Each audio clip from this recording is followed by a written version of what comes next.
So I want to take a quick look at micronutrients and men's sexual health. This also applies to women as well. Micronutrients apply to everybody.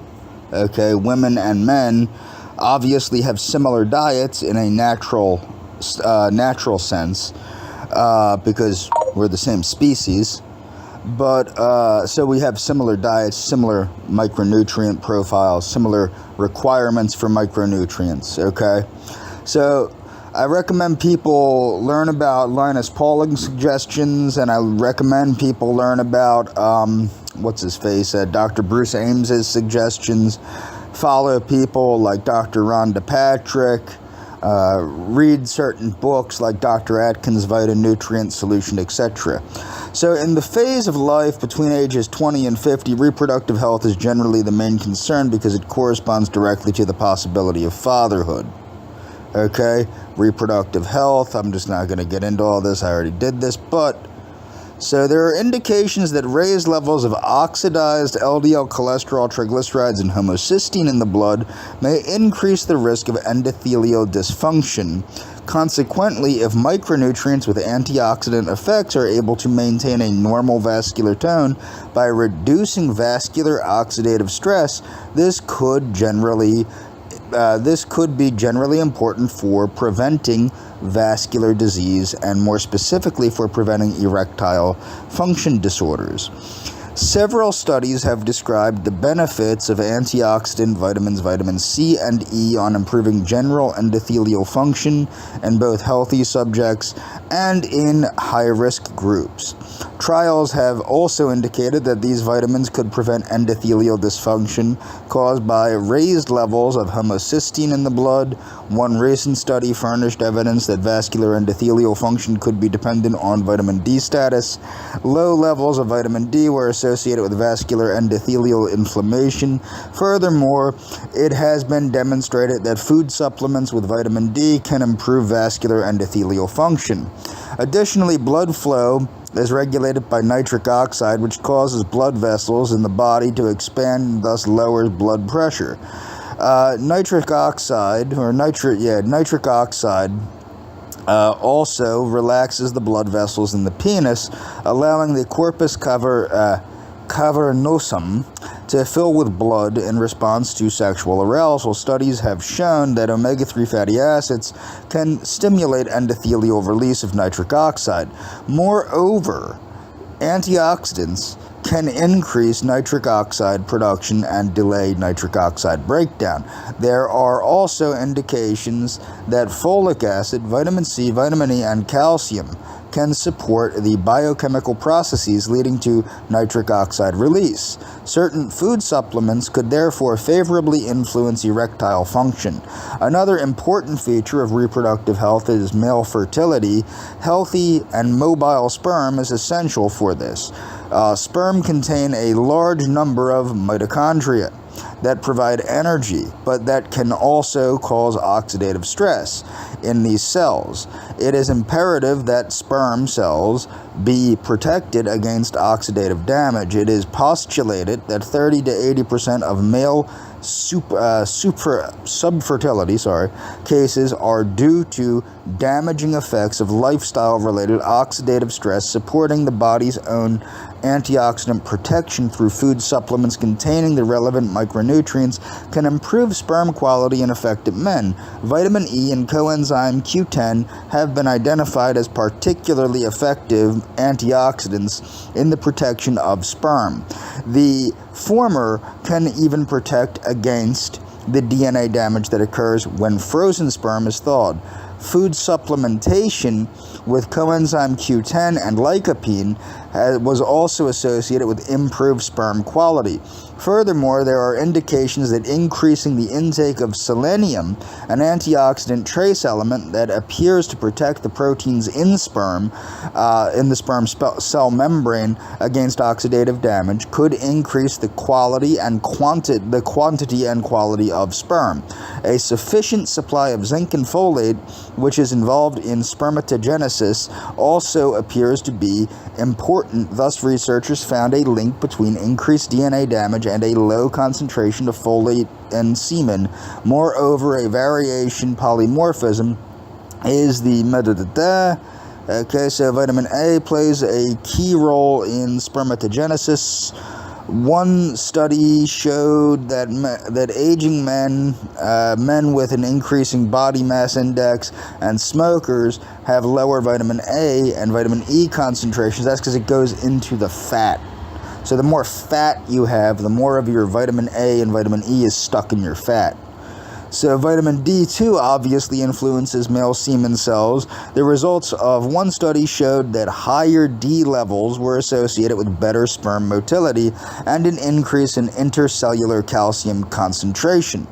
Furthermore, there are indications that a lack of vitamin D could be linked to impaired function of the testes, which produce sperm and the male sex hormone testosterone. An adequate intake of long-chain omega-3 fatty acids also seems to be essential for good sperm quality. The membranes of healthy sperm are plentifully supplied with PUFA, meaning polyunsaturated fatty acids. Since these fatty acids are very vulnerable to oxidative stress, they need antioxidants to protect them against damage. A lower concentration of PUFAs has been observed in the sperm of infertile men. Furthermore, studies are needed to more accurately investigate the influence of micronutrients on male reproductive health. Vitamins A, E, D, and folate, as well as PUFAs, are generally among the micronutrients that are often difficult to adequately obtain from average healthy diets. Prostate health. The prostate lies just below the opening of the bladder and surrounds the urethra, blah, blah, blah, blah, blah, blah, blah, while the blah, blah, blah, blah, blah, alcohol abuse, yada, yada, yada. So, of course, antioxidants, vitamin E, zinc, vitamin A, okay, these all help with the health of the prostate. Okay. So vitamin D's significant role in prostate health. Prostate cells contain vitamin D's significant role in prostate health. Prostate cells contain vitamin D receptors and enzymes. Remember, vitamin D is it's a hormone. So blah blah blah blah. Okay, moving forward. So a lot of people wonder why I take 3 milligrams of boron a day. Not really. I'm just assuming a lot of people would wonder that if they knew I took 3 milligrams of boron a day. So, here we go. This is why. So, a trace mineral boron is a micronutrient with diverse and vitally important roles in metabolism. Okay? So, it's essential for the growth and maintenance of bone. It greatly improves wound healing, beneficially impacts the body's use of estrogen, testosterone, and vitamin D, boosts magnesium absorption, reduces levels of inflammatory biomarkers. Okay. It's also, it raises levels of enzymes such as superoxide dismutase, catalase, and glutathione peroxidase.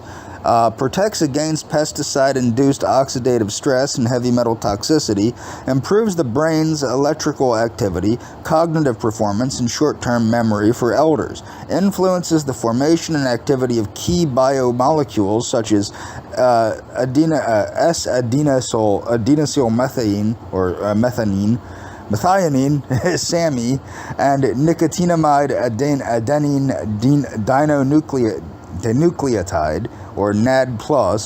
It has demonstrated preventative and therapeutic effects in a number of cancers, such as prostate, cervical, and lung cancers, and multiple and non-Hodgkin's lymphoma, and may help ameliorate the adverse effects of traditional chemotherapeutic agents. In none of the numerous studies conducted to date, however, do boron's beneficial effects appear at intakes under 3 milligrams per day. So you need to take over 3 milligrams a day. And remember, the safe upper limit is, I believe, 20 milligrams for an adult male. But where do you get boron anyway? Well, boron is in vegetables and fruits and things like that. So, yeah, these only an upper... Okay, so 20 milligrams per day is the upper limit for aged 18 years and up. So the absence of studies showing harm in conjunction with substantial numbers of articles showing benefits support consideration of boron supplementation of 3 milligrams per day for any individual who is consuming a diet lacking in fruits and vegetables. And I would say, as a person that eats a lot of fruits and vegetables, well, actually a lot of vegetables, I would still recommend that. As a non-medical professional whose recommendations is not a medical recommendation and it shouldn't be taken as a medical recommendation. Okay, so it also helps with people that are at risk of osteopenia and osteoporosis and osteoarthritis.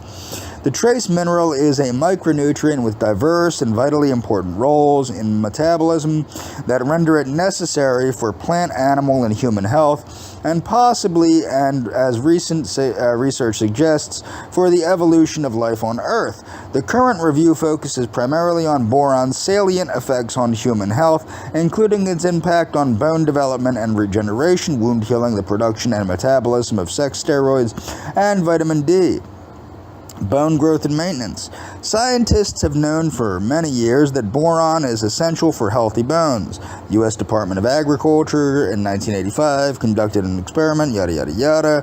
Boron plays an important role in osteogenesis, meaning the creation of bone, and its deficiency has been shown to adversely impact bone development and regeneration.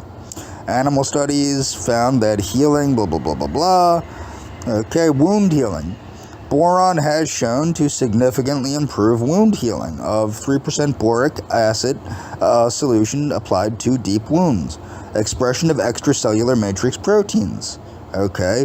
The combined effects of these actions boost osteoblast cell viability, proliferation, and morphology. Further research conducted by other investigators on human bone marrow stromal cells confirmed earlier discoveries of the mechanisms, yada yada yada. Regulation of sex hormones. Increased levels of sex steroids have been demonstrated in both men and women after boron supplementation. Keep that in mind. Increased levels of sex steroids, so this will improve sexual health in people lacking these hormones, has been reported in both men and women after boron supplementation. Since 1987, we've known this. After 1 week of boron supplementation of 6 milligrams per day, further study, blah, blah, blah, blah, blah, significant decrease in yada, yada, yada. Okay, boron has been shown to increase serum levels of vitamin D3. Similar results, yada, yada, yada. Okay. Deactivation of vitamin D. Okay, is both activated. The result of the Boron may improve the effects of vitamin D supplementation in non-responders. So if you are not a responder to vitamin D, boron can help you respond to the vitamin D supplementation. Remember all the benefits of vitamin D on sexual health. Magnesium absorption. Magnesium significantly improves Boron significantly improves magnesium absorption and deposition of bone. So it helps to strengthen the bone by putting the magnesium into the bone. Okay, approximately 60% of the magnesium in the human body is in the bone. It has anti-inflammatory effects. Anti-inflammatory effects on osteoarthritis. Clinical effects of hypomagnesemia. In addition to its direct effects on the structure of cells of the skeleton, magnesium impacts bone indirectly by affecting homeostasis, yada, yada, yada. So hypomagnesemia impairs secretion of certain things that render target organs, so it helps not have drops in the bodily magnesium, which helps the other processes in the body that magnesium are needed for. Okay, it helps with high reactive C-reactive protein, yada, yada, yada. Protection against malthion-induced oxidative stress. Boron protected animals chronically exposed to low levels of malthion, a widely used pesticide that causes oxidative stress even in low levels at which humans are exposed to in the food supply. So, if you're eating food you might want to take boron. Brain activation and psychological function. Assessments of brain electrical activity. So this is not some bullshit questionnaire. They're looking at the brain activity. This is the difference between biological research and psychiatric horseshit. So, assessments of brain electrical activity in both animals and humans have shown that boron deprivation results in decreased brain electrical activity. In mature rats, boron deprivation was associated with decreased high-frequency and increased low-frequency brain electrical activity consistent with decreased arousal, suggesting that boron may play an important role in the maintenance of brain activity in animals and in humans. Boron deprivation resulted in poorer performance on tasks of motor, speed, and dexterity, attention, and short-term memory. A series of experiments conducted in otherwise healthy older adult men and women found that relatively short periods, 42 to 73 days of restricted boron intake, adversely affected brain function and cognitive performance. Okay? So keep that in mind. The most consistent EEG finding was that low boron intake resulted in a shift towards more activity in the low frequencies and less activity in the high dominant frequencies of the EEG electroencephalogram spectrum.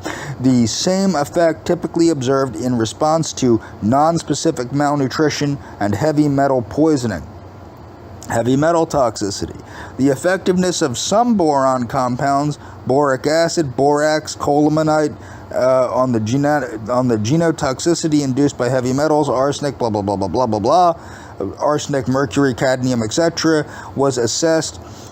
So, yeah, it helps with that, too. So, DNA damage, yada, yada, yada.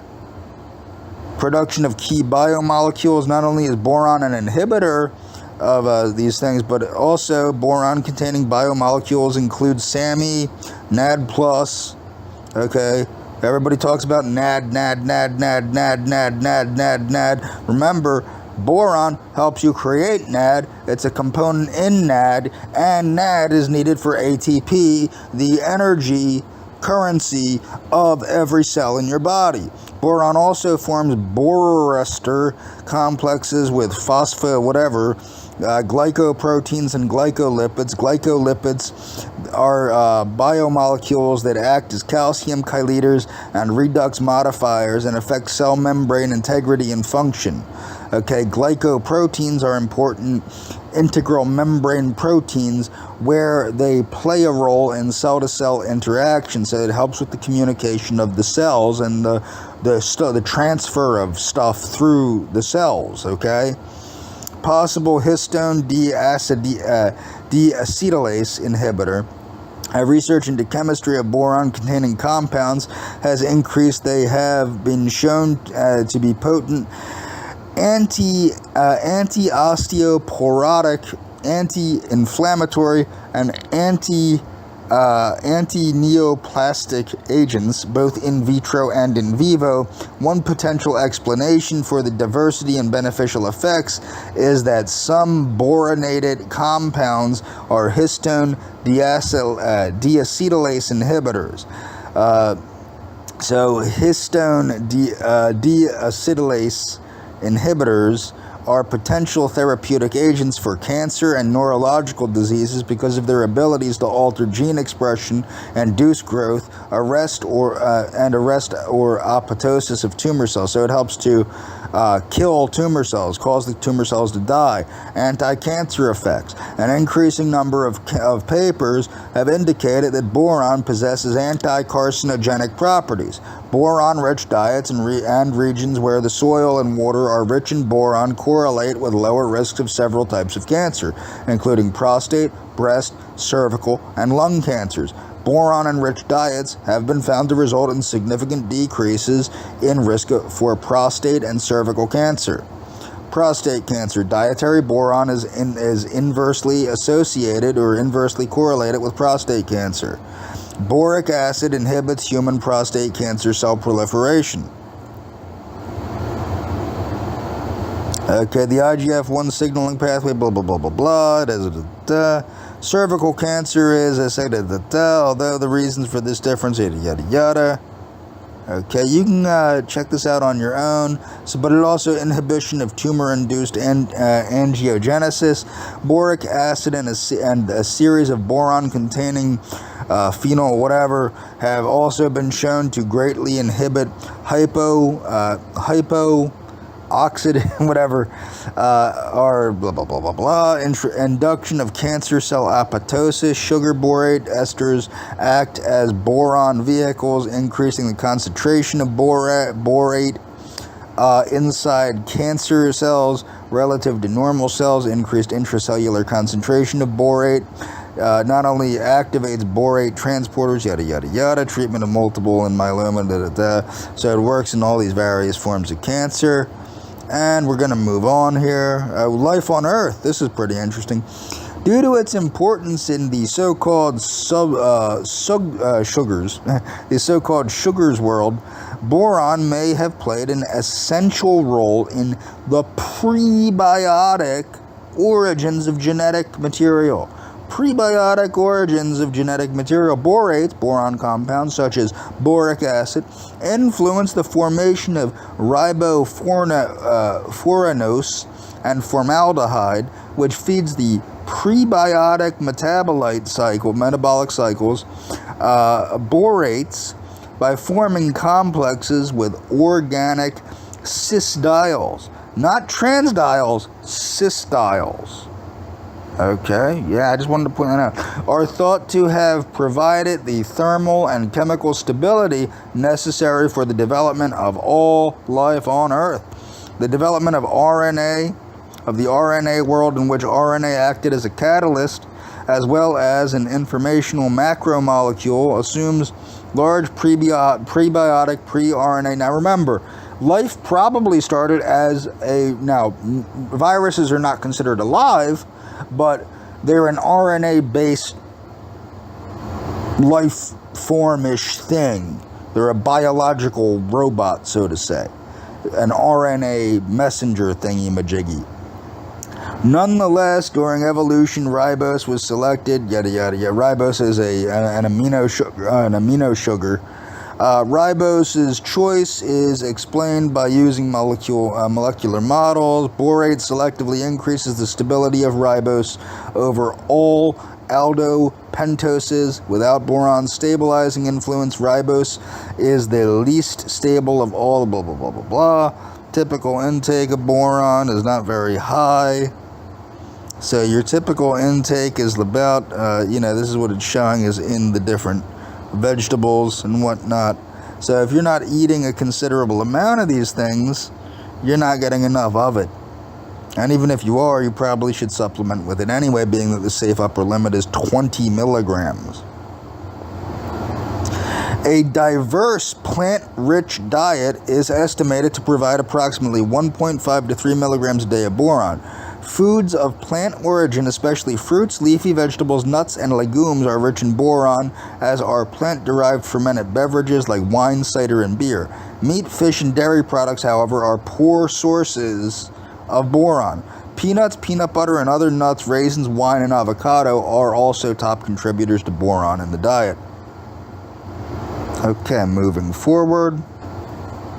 Conclusion: boron has been proven to be an important trace mineral because it, 1, is essential for the growth and maintenance of bone, 2, greatly improves wound healing, 3, beneficially impacts the body's use of estrogen, testosterone, and vitamin D, 4, boosts magnesium absorption, 5, reduces levels of inflammatory biomarkers such as CRP and blah blah blah, 6, raises levels of antioxidant enzymes such as superoxide dismutase and glutathione peroxidase, 7, protects against pesticide-induced oxidative stress and heavy metal toxicity, 8, improves brain electrical activity, cognitive performance, and short-term memory in elders, 9, influences the formation and activity of key biomolecules such as SAMe, NAD+, 10, has demonstrated preventative and therapeutic effects in a number of cancers such as prostate, cervical, and lung cancers, and multiple non-Hodgkin's lymphoma, and 11, may help ameliorate the adverse effects of traditional chemotherapeutic agents. Moving forward. So this is about boron benefits. So this is about it speeds up wound healing. We already went through this. Improves gum and tooth health. Prevents vitamin D deficiency. Reduces inflammation. Balances hormones. Boron supplements and dosages, yada yada yada, you know already, 3 milligrams. Best food sources: almonds, beans, chickpeas, Brazil nuts, bananas. Okay. Zinc and low testosterone. Okay, let's see here. So, testosterone and hypogonadism. Testosterone is a hormone that plays an important role in men's health and women's health. It's responsible for maintaining sex drive as well as muscle and bone strength.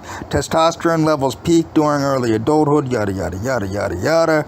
So testosterone levels naturally decrease, but testosterone can also be reduced by certain genetic disorders, cancer treatments, injury to the testicles, inflammatory zinc and hypogonadism. Zinc is an essential mineral. You need zinc for your immune system, yada yada yada. Research. Zinc deficiency. Foods that are good with zinc: oysters, beef, crab, fortified cereals and breads, pork, beans, chicken, yogurt, nuts, oatmeal. Dietary supplements. Zinc supplements can help, but it's also possible to take too much zinc, so keep that in mind. Signs of too much zinc: nausea, headaches, vomiting, diarrhea. Zinc deficiency in the United States is uncommon, but it is possible. When we get back, I'm going to discuss vitamin C partially attenuates male reproductive deficits in and diabetic rats. So vitamin C attenuates male reproductive deficits in hyperglycemic or diabetic rats. We're also going to talk about selected vitamins and quality of life in menopausal women, and how much protein do you need to build muscle. You might be wondering, why am I talking about menopausal women and andropause and all this? Because this is what these psychiatric drugs do to the system. Okay? But also, to counteract the sissification of the diet, like there's a lot of sissifying factors, being that our diets are today the modern diet is so devoid of nutrition that you're having a lot of sissification and hormonal issues because the diet sucks so bad for the average person. So that's all for this video. I'll be back.